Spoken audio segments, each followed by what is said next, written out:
Alors, bonjour à tous, c'est Jenny Garden, je suis médium énergéticienne et en ce sens, je canalise les messages des âmes, de vos flammes jumelles, vos âmes aussi, l'âme d'une autre personne éventuellement avec qui vous avez besoin d'avoir un éclaircissement sur la relation que vous avez. Donc voilà, si vous souhaitez faire appel à cette prestation, allez voir dans le descriptif sous la vidéo. Et puis vous y trouverez mes coordonnées pour me joindre.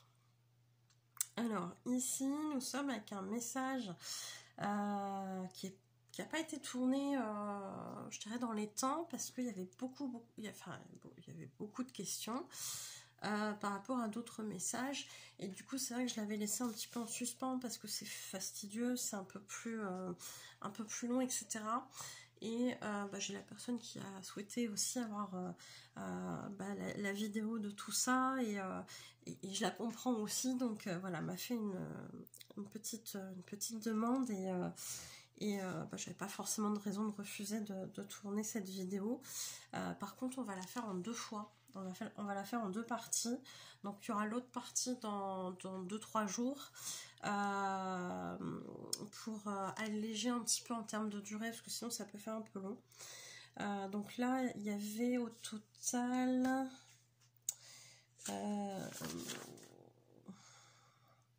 il y avait pas loin de 10 questions, dont une qu'on va pas tourner parce que ça amène pas forcément grand chose en termes de compréhension sur le parcours FJ.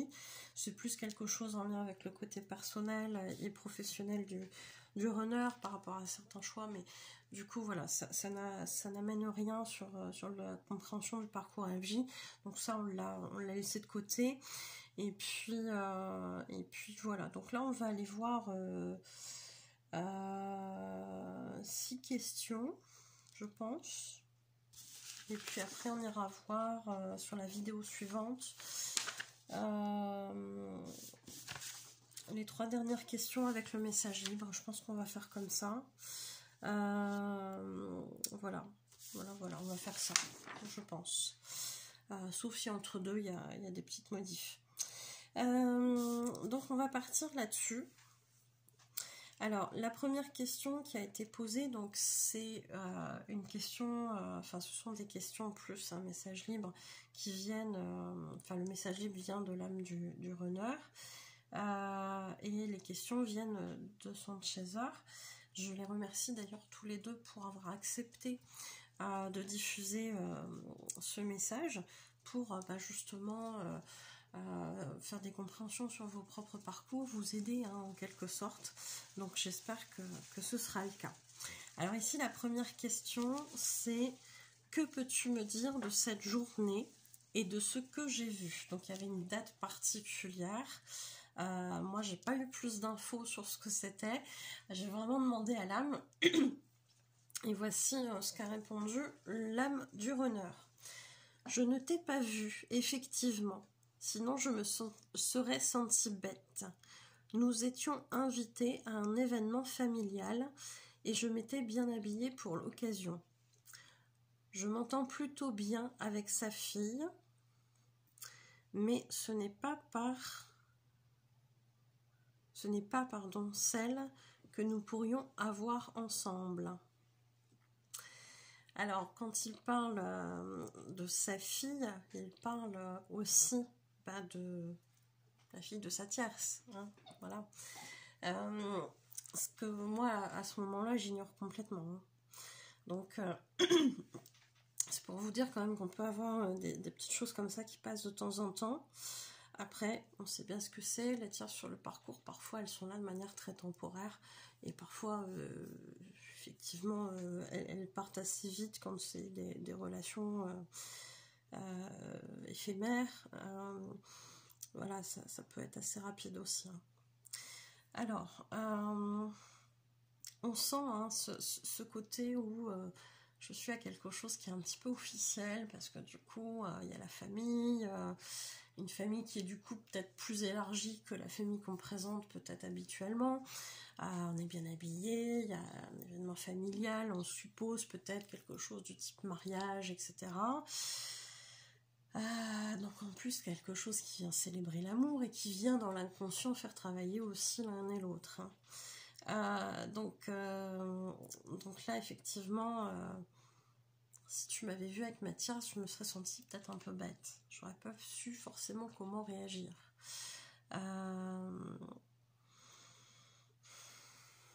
Donc on sent en tout cas ce malaise du runner, qu'effectivement c'est pas toujours évident pour eux de se présenter avec leur tierce. Alors, soit de se présenter, d'être vu avec leur tierce, ou de savoir que leur chaser, il sait d'une façon ou d'une autre. Hein. Et puis parfois, la vie fait que les tierces et le chaser se rencontrent, enfin la tierce, ou plusieurs, parce que parfois dans certaines situations, il peut y en avoir plusieurs aussi. Alors des tierces qui peuvent être sentimentales ou pas, hein, mais souvent quand ça pose problème, c'est parce qu'il y a ce petit rapport sentimental, dirons-nous. Bref, en tout cas, il y a une idée de bien s'entendre avec la fille de cette personne, de cette tierce.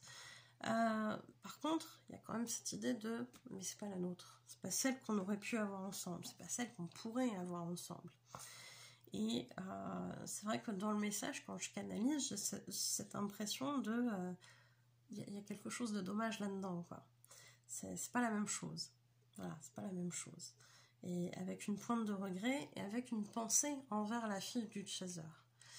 Et c'est là où on se dit, potentiellement, s'il y a cette info-là qui traîne en canalisation, potentiellement, on n'est pas à l'abri peut-être de trouver des liens entre cet enfant qui est celle actuellement de chaser et qui a pu être un enfant commun aux deux flammes jumelles dans une vie antérieure. Ça peut arriver dans certains parcours. Donc, à voir. Mais parfois, on peut avoir ces situations-là.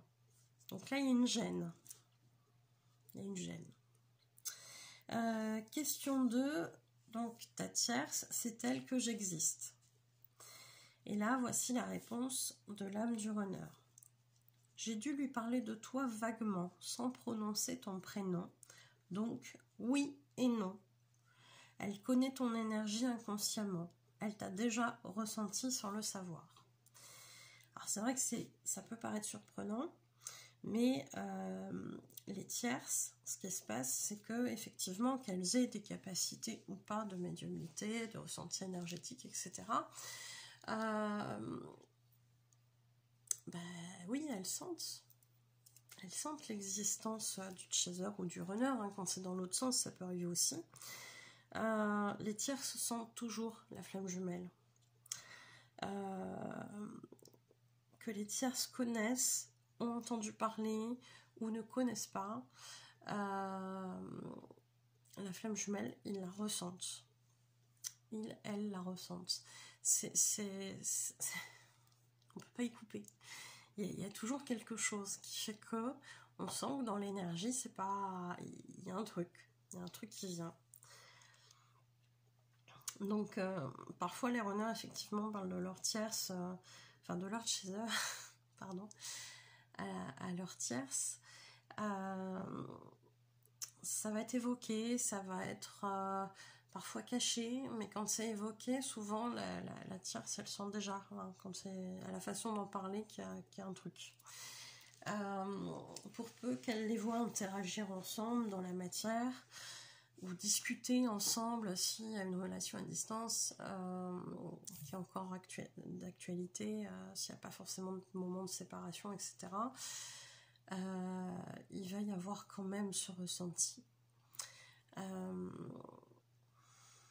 C'est pas pour rien. Hein.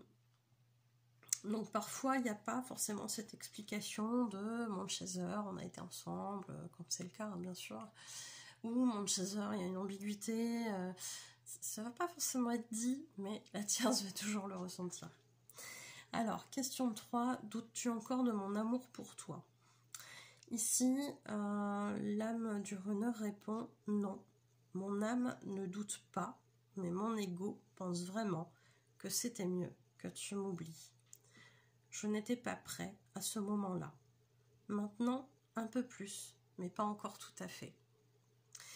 Donc on voit qu'il y a un avancement, hein, c'est-à-dire que l'âme, bien évidemment qu'elle ne doute pas de l'amour qu'il y a entre les deux. Bien sûr que non. Bien sûr que non. Et d'une certaine façon, l'ego prend souvent la place, hein, encore plus chez le runner, hein, au sens où vraiment le runner, c'est comme s'il mettait l'amour qu'il a pour son chaser dans une pièce qui va fermer à clé, et il dit « Ah c'est bon, ça n'existe pas. » Ça n'existe pas. C'est comme le Père Noël, hein, on peut y croire, on ne peut pas y croire. Hein, à un moment donné, voilà. Il y a une réalité qui est là où elle n'est pas là. Hein, vous voyez, c'est ça que je veux dire. Mais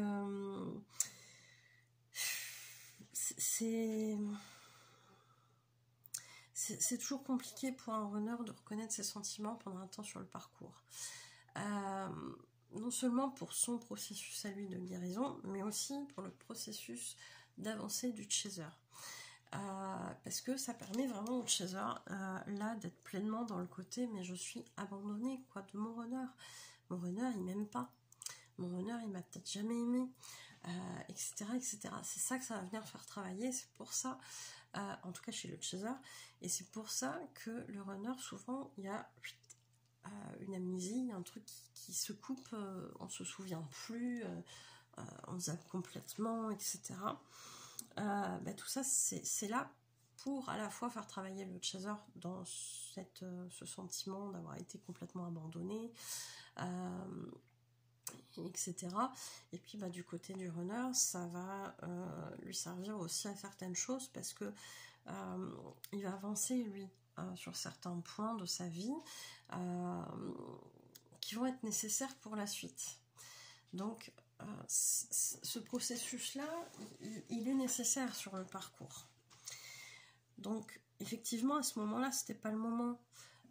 Et il y a de fortes chances que le runner il se soit dit, en fait, c'est mieux que ma chaser, elle m'oublie. Alors, sans mettre le mot de chaser, hein, vous savez bien. Mais c'est mieux qu'elle m'oublie parce que là, elle m'aime, elle souffre. Et puis moi, j'ai pas envie d'être un bourreau. J'ai pas envie de la faire souffrir. Donc, c'est autant qu'elle m'oublie, autant qu'elle me zappe. Et c'est très bien comme ça. Et ils sont parfois vraiment persuadés que c'est ça qui se passe. Ils sont persuadés parfois qu'ils n'ont plus de sentiments amoureux ou qu'ils n'en ont jamais eu à l'égard de leur chaser. Et quand ils se réveillent, ils sont absolument choqués de ça, de comprendre qu'en fait ils se sont complètement voilés la face. Et c'est là où ça peut être très compliqué pour les runners. C'est aussi une phase à traverser pour eux, et pour le chaser aussi. Le chaser qui entre-temps aura peut-être commencé à refaire sa vie avec une autre personne, etc. Et qui aura lâché le truc. Et là, de revoir un runner qui vous explique que si, en fait, il y a toujours eu des sentiments, c'est juste qu'ils les voyaient pas. Ou qu'ils s'en souvenaient pas. Mais t'as picolé quoi, en fait, pendant 10 ans c'était de la bonne, hein. Voilà, bon, courage. Si ça vous arrive dans un cas comme dans l'autre, courage. Ça fait partie aussi du processus. Bref. Donc on voit que ce runner là, dans l'instant, il n'est pas prêt, dans l'instant où ça se passe, il n'est pas prêt. Et puis mais qu'il a ressenti cet amour, ça c'est indéniable. Et que là, effectivement, avec son avancement, avec son avancée, dans le parcours, il serait peut-être un peu plus près là maintenant, mais il sait bien que c'est pas encore là tout de suite. Il le sait. Alors il y a eu un gros passage là de tristesse aussi pendant la canalisation. Je sais plus de quoi on parlait, mais je m'étais noté ça. Alors c'est peut-être en lien justement avec l'un ou l'autre, l'une ou l'autre des questions, parce que du coup c'est entre la question 3 et la question 4. Et comme ça fait un petit bout que ce message il avait été canaliser, j'avoue que je suis plus forcément, malgré mes notes, j'ai pas mis plus que ça en fait, donc je pourrais pas vous en dire plus, mais c'est vrai que parfois dans les canalisations on ressent hein, les émotions des runners, etc. On se dit ah ouais quand même là il y a ça qui se joue, c'est costaud. Et ça, ce qu'il y a de bien avec maintenant les canalisations en direct, c'est que je peux vous l'expliquer en direct et que vous pouvez poser toutes vos questions en même temps. Alors, question 4. Comment as-tu vécu nos derniers échanges au printemps et à l'automne dernier, jusqu'à l'apothéose de ton tout dernier message? Alors ici, l'âme du runner explique que c'était fort. Je ne m'étais jamais vraiment confiée et je l'ai fait avec toi. C'était trop fort. Pardonne-moi de ne pas avoir été capable d'aller plus loin. Alors, ce qui se joue dans ces moments-là, c'est-à-dire que souvent il y a une, alors on va pas dire une faiblesse parce que dans la matière c'est pas une faiblesse, dans l'énergie c'est pas une faiblesse non plus, mais c'est une faiblesse on va dire du faux self. Si on doit garder ce mot-là de faiblesse, c'est une faiblesse du faux self qui à ce moment-là il lâche prise et il se confie. Alors pour qu'il se confie déjà il y a certainement des choses qui ont travaillé chez l'un et chez l'autre, et en fait il y a des voilà, je me confie, je lâche quelque chose. Souvent, ce que ça produit derrière, c'est que, oups, j'en ai trop dit, donc derrière, il y a une fuite. On va pas le revoir pendant 15 jours ou 3 ans, on sait pas trop. Hein. Et puis un jour, il va revenir comme ça Ah, salut, comment tu vas? Ça va bien depuis? Comme si c'était depuis hier qu'on s'était pas parlé. C'est ça qui est très déroutant aussi pour les chasers, surtout quand ça fait longtemps. Et il y a vraiment, en tout cas, une idée de je l'avais pas fait, je l'ai fait avec toi, et c'est compliqué d'amener une suite à ça, parce que là, je suis partie trop loin. Vous savez bien que les runners, des petits, en fait, ils ont été conditionnés par leurs parents, hein, parce que c'est souvent eux. Mais aussi par la société, par leurs expériences de vie, etc. Ils ont été conditionnés dans le sens que à partir du moment où je me livre dans mes émotions, où je dis ce qui va pas surtout, je dérange, on me rejette, etc. Donc forcément, le runner il va toujours faire en sorte que tout le monde le perçoive de la meilleure façon possible, c'est-à-dire quelqu'un de bien, de serviable, de sociable, qui va toujours bien. Voilà, linéaire, ça va toujours bien. Le monde peut s'effondrer autour de lui, ça va bien. Encéphalogramme plat. Hein. Vous savez, dans les séries, là, ça fait... Pardon, humour. Humour noir, mais humour quand même. Pardon. Les runners ne m'en voulaient pas. Il n'y a pas de message derrière ça. C'est juste que ça m'a fait penser à cette ligne. Qui reste voilà comme ça, il n'y a jamais rien qui se passe en fait de l'extérieur, ça va toujours bien. Voilà, il n'y a pas de haut, il n'y a pas de bas non plus, c'est comme ça. Et c'est ça que le runner il affiche pour pas se faire rejeter. En tout cas, c'est ce qu'il pense. Dans la matière, c'est pas forcément vrai, mais voilà. Et du coup, à partir du moment où on se confie, on dit que ça va pas ou qu'on donne des infos sur soi, sur son intériorité, sur comment on se sent, comment on vit les choses, c'est quelque chose déjà de très intime et souvent ils sont habitués aux relations de surface, hein, ça va, il fait beau aujourd'hui, voilà, il y a rien de très profond là-dedans, souvent dans les 3/4 de leur relation. Et ce qui se passe, c'est qu'à partir du moment où ils se confient ne serait-ce qu'à une personne, ne serait-ce qu'un tout petit peu, alors que pour un chaser, ça c'est une petite miette, pour un runner, c'est un pas énorme. Et à partir du moment où le runner, j'avais envie de dire, offre ce moment de vulnérabilité, d'ouverture de cœur, etc., alors là, ça va être trop, quoi. Ça va être trop. C'est trop important, ça amène trop d'émotions en même temps et c'est pas possible à vivre. Pour un runner, recevoir un bonjour, juste un bonjour, c'est une caricature, mais Ça peut être perçu comme ça. De son chaser, recevoir un bonjour de son chaser, ça l'amène déjà dans des très hautes émotions.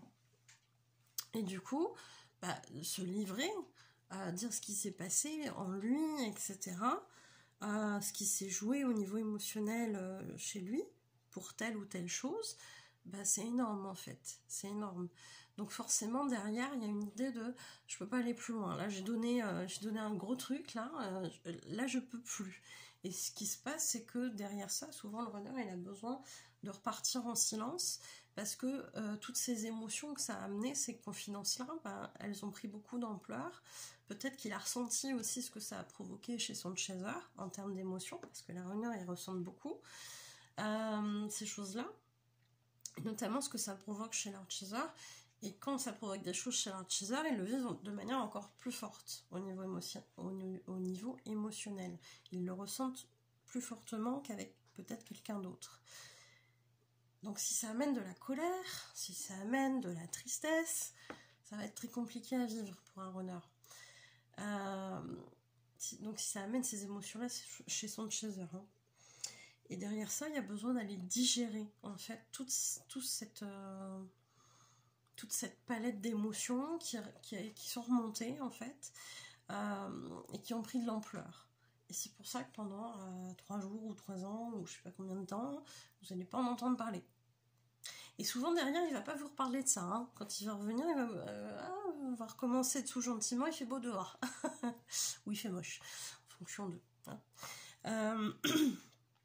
Parce qu'il faut recommencer tout doucement, en fait. On peut pas reprendre là où on s'était arrêté la dernière fois. C'est juste pas possible. Pour un runner, en tout cas, c'est pas possible. Donc, émotionnellement, ça ne tiendra pas le choc. Après, bon, il y a des ajustements qui se font par la suite, c'est pas voué à rester définitif comme ça, mais quand le runner aura appris à gérer certaines choses, quand le chaser aura appris à gérer certaines émotions, etc., ça sera beaucoup plus gérable pour le runner, et au lieu de partir 3 jours dans le silence, peut-être qu'il partira 1 heure, voilà.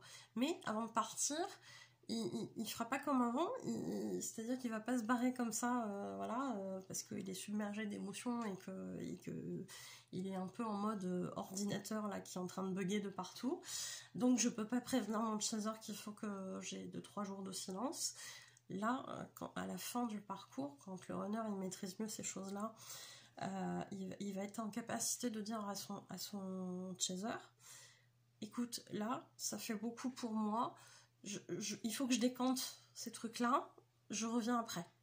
Je sais pas peut-être combien de temps, mais ça sera moins longtemps qu'avant. Et là, le chaser, au lieu de dire, bon, attends, on est en train de parler d'un truc super sérieux et tout, machin, on est en train de dénouer un truc, c'est vachement important, il va dire, ok, je te laisse le temps et on verra ça peut-être un peu plus tard, y a pas de souci. Ce qui est pas... Ce qui n'est pas le comportement habituel du chaser, en tout cas en début de parcours. Le chaser, dès qu'il triture un truc et qu'il est en train de comprendre qu'il y a un nœud là qui est en train de se dénouer, il va aller jusqu'au bout du nœud.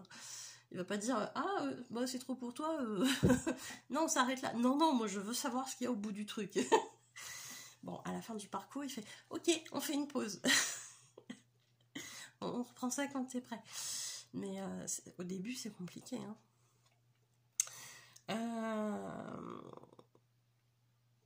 Alors, j'en étais où? Et c'est pour ça que dans le message, j'ai dit pardonne-moi de ne pas avoir été capable d'aller plus loin. Parce que le chaser qui entend des confidences et tout, et qui est en train d'essayer de comprendre son runner, il va vouloir, lui, aller plus loin. Donc il va reposer des questions qui vont être ressenties comme étant, comment je peux dire, intrusives chez le runner. Et du coup, ça va pas être possible, ça va être ressenti un peu comme une agression, alors qu'en fait, c'est pas du tout ça. C'est juste que le chaser, il aime bien comprendre. Et du coup, ça va être compliqué. Et c'est pour ça qu'il dit, pardonne-moi, j'ai pas pu aller plus loin, là, pour le coup. Et il y a de fortes chances que derrière, ils aient pas pu reparler de ces choses-là tout de suite. Si, toutefois, ils ont pu reparler. Voilà. Bon, allez, question 5. Parles-tu de nous? T'es-tu confié à propos de moi, de notre relation à un ami, à quelqu'un de ta famille? Alors ici, dans la question 5, l'âme du runner répond. Oui, brièvement. Je ne souhaite pas m'étaler sur mes émotions en public, mais oui, ça m'est arrivé. Alors, c'est ce que je disais précédemment, tout ce qui est en mode émotion, etc. Si le runner commence à se confier, on peut être sûr qu'il n'y aura pas une assistance de 50 000 personnes devant, hein, c'est clair. Hein. Ça va être une personne, et encore, dans certaines conditions, un certain profil de personnes, etc. Mais ça va être très très très très très limité, et ça va probablement pas être super fréquent non plus. Donc clairement, voilà. Hein. Donc oui, ça m'étonne pas qu'il lui ait répondu ça. Hein. Parce que à partir du moment où un runner se confie, pour lui derrière il y a la peur qu'on le trahisse. Parce que c'est ce qui s'est passé de nombreuses fois dans sa vie. Hein. Et puis on peut le ressentir, sa vulnérabilité. Lui qui est là en mode encéphalogramme plat, comme je disais tout à l'heure en rigolant, si demain je suis runner et je commence à me confier à un tel, je prends le risque qu'ils comprennent que ça, en fait, ça fait que ça. En réalité, hein, à l'intérieur de moi en tant que runner, c'est pas la façade. Et du coup, je risque d'être découvert. Et pire encore, on risque de le dire aux autres. Et alors là, tout le monde me verra comme ça. Alors qu'en fait, il faut que j'apparaisse comme ça, parce que sinon je vais être rejetée. C'est ça aussi le risque, hein, chez un runner. Question 6, et du coup on va s'arrêter là pour aujourd'hui. On continuera sur la prochaine vidéo message FJ, qui sera dans 2-3 jours.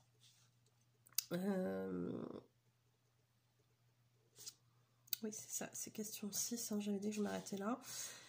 Vois-tu pourquoi, donc là j'ai des initiales, mais c'est la tierce, pourquoi elle m'apparaît. Et ici, l'âme du runner lui répond, elle peut apparaître en rêve pour te montrer que tu n'as rien à craindre d'elle, sentimentalement parlant, un peu comme pour te rassurer. Alors là, il peut se passer plein de choses, en fait. Je ne sais pas ce qu'elle a vécu, cette chaser, avec la tierce. Je ne sais pas si elle parlait des rêves ou si elle parlait d'une autre forme de, entre guillemets, d'apparition, de contact. Mais dans tous les cas, ici lui apparaît, lui parle de rêve, donc potentiellement ça peut être comme ça que la tierce s'est montrée. Alors, dans les rêves, il y a deux possibilités. Soit, effectivement, on va rêver de quelque chose parce que ça nous a travaillé, alors soit sur les jours d'avant, ou parce qu'il y a des choses qui remontent et qui ont besoin, même si ça date de plusieurs années en arrière, parce que ça nous amène une clé de compréhension, mais c'est aussi une façon pour l'inconscient d'aller ranger un petit peu les dossiers pour faire du ménage pendant la nuit, en fait. Mais il y a aussi la piste plus spirituelle où effectivement quand on dort, on va se balader dans l'astral, hein, en tout cas une partie de nous, de notre énergie. Donc le corps astral va se balader un petit peu dans différents coins. Et peut rencontrer effectivement d'autres corps astraux, de personnes qui sont incarnées en même temps, ou des défunts, ou des guides spirituels avec lesquels il va échanger. Et dans ce cadre-là de rêve avec la tierce, potentiellement que cette tierce, elle est venue, ou le chaser, il est allé au contact du corps astral de la tierce, ou allez savoir, peut-être qu'on se croise un peu inopinément. « Oh, salut, ça va, qu'est-ce qui se passe pour toi ?» On ne sait pas, hein. En tout cas, on ne sait pas tout. Et en tout cas, c'est le moyen d'échanger. Souvent, c'est ce qui se passe aussi entre les flammes jumelles. Hein. C'est-à-dire que la nuit, on va se rejoindre et on va faire un petit peu en débrief. On va se dire, tiens, il se passe ci, il se passe ça, machin. Et ça peut expliquer que parfois, au réveil, on a une certitude concernant son autre, parce qu'en fait, il nous l'a dit dans la nuit, quoi. C'est juste que notre inconscient, lui, il interprète ça autrement. Et puis, parfois, il n'a pas gardé l'info accessible, en tout cas, au niveau mental. Et du coup, on va se dire, ah bah c'est bizarre, je sais pas pourquoi je pense ça, mais si ça se trouve, on est à côté de la plaque, et puis bah, l'info, parfois, quand vous devez savoir, elle vient à vous, et vous dites, ah bah non, mon intuition était bonne. Bah, forcément, elle vient de la source elle-même, c'est ton runner qui te l'a dit, ou c'est ton chaser qui te l'a dit. Et ben c'est pareil avec les tierces. C'est vrai que c'est quelque chose qu'on n'a pas forcément abordé dans les vidéos, je crois, mais on peut aussi, pourquoi pas, avoir des infos avec les tierces en rêve, parce que bah, les tierces, comme je le disais dans certaines vidéos, sont amenées effectivement à être des figures, des personnages qui vont faire partie de ce parcours FJ, et leurs âmes, elles le savent. Donc elles vont venir amener une aide, une forme d'aide, et pourquoi pas que la tierce, elle communique en rêve avec le runner et avec le chaser, elle dit, ah bon bah ok, bah écoute, avec le runner ou avec le chaser, là j'ai bientôt fini mon truc, là, t'inquiète, la place est bientôt libre, il arrive ou elle arrive. Je sais pas, allez savoir si ça se trouve c'est ça. Peut-être qu'il y a d'autres informations qui sont échangées. Peut-être qu'effectivement là on parle de rassurer le chaser sur la place qu'elle a auprès de son runner, parce que bah, la tierce, elle est que de passage en fait, et elle le sait, son âme le sait. Parfois consciemment on se dit aussi que bon bah c'est pas la personne de notre vie. Je pense que ça arrive à tout le monde, ce genre de choses. Tu veux dire, bon bah voilà, là je suis avec cette personne, on est bien, mais je sens que c'est pas la personne avec laquelle je suis destinée à aller et à rester en fait. Bah ça peut être aussi un ressenti qu'a la tierce, sans forcément pouvoir l'expliquer, hein. Donc on peut avoir ce genre de choses. Mais oui, la tierce, elle peut aussi communiquer avec le jumeau en 5D, dans les rêves, etc. En faisant comprendre certaines choses. Où est-ce que le parcours il en est, est-ce que un tel a fait des conscientisations, etc. Est-ce qu'elle a des conseils à vous transmettre aussi, pourquoi pas. Donc tout est possible en fait, tout est possible, à mon sens, hein. Donc bah écoutez, on va s'arrêter là parce qu'on est déjà à 32 minutes. J'ai bien fait de couper la vidéo en deux. Donc la suite au prochain épisode, hein, du coup. Sur le prochain message runner, et puis bah, je mettrai comme quoi c'est la suite, ou partie 1 sur 2 et partie 2 sur 2, etc. Je sais pas comment je vais faire, mais on va trouver. En tout cas, je vous remercie pour votre écoute. Je vous souhaite une belle journée ou une belle soirée.